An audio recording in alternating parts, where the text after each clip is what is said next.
Once upon a time, in a small cottage nestled between hills, lived a family with 3 sons. There was Per, the eldest, strong and boastful. Then there was Pal, the middle son, known for his quick temper. And finally there was Askeladden. Askeladden, the youngest, was different. Askeladden was content to sit by the fireplace, poking at the ashes. He liked to watch the flames dance. He enjoyed listening to the stories whispered by the wind. His brothers called him Askeladden, which means ash poker. They thought it was a fitting name for someone so seemingly idle. Per and Pal spent their days chopping wood and working the fields. They believed Askeladden was lazy. They grumbled about him constantly. "Why can't you be more like us?" Per would demand. "You're sitting there like a bump on a log," Pal would add. Askeladden would just smile and listen. He wasn't lazy, he was thoughtful. He liked to observe the world around him. Askeladden knew that sometimes the greatest strength came from using your mind. One day news reached the cottage. The king was holding a contest. He had a problem only a true hero could solve. A fearsome troll had stolen the king's treasures. Gold, jewels, and a magical sword were all in the troll's clutches.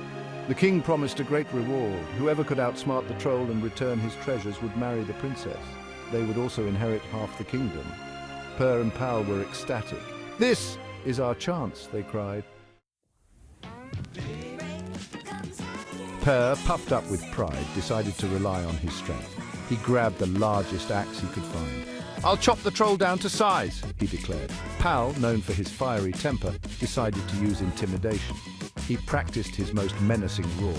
"I'll scare the troll back to his hole," he boasted. Askeladden, as always, listened quietly. He didn't believe that brute strength was the answer. Trolls were notoriously strong and easily angered. Outsmarting the troll would require more cunning than courage.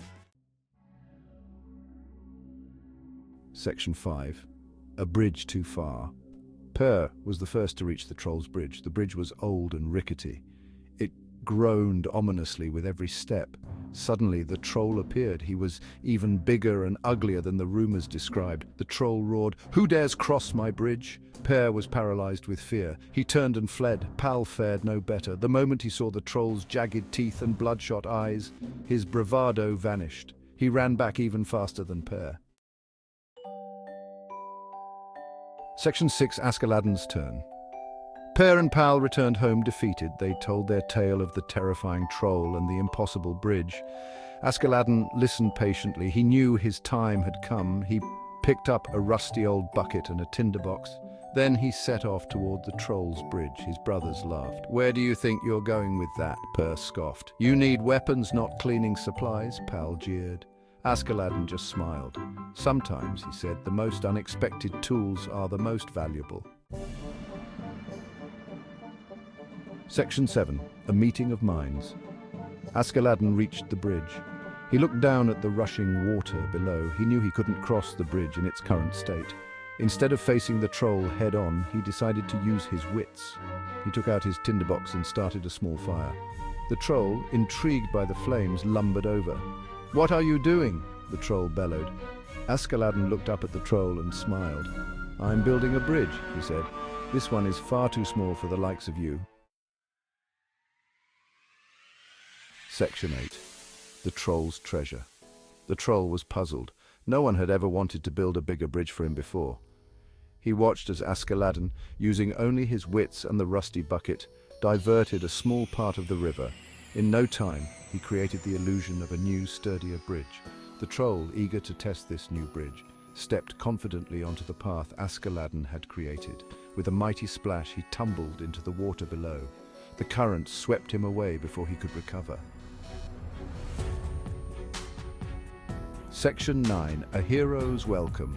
With the troll gone, Askeladden crossed the bridge. He entered the troll's lair. It was filled with gold, jewels, and weapons.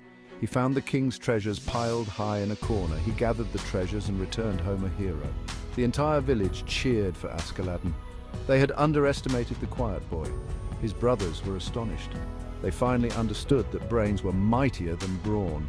Askeladden had outsmarted the troll and won the day. Section 10. A Triumph of Wit.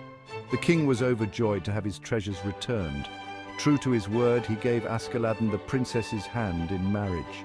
Askeladden, with his sharp mind and quiet courage, had won the greatest prize of all.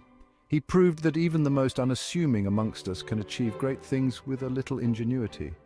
Askeladden and the princess lived happily ever after. The tale of the Ashpoker's triumph became a legend. It served as a reminder that true strength lies not in muscle, but in the power of the mind.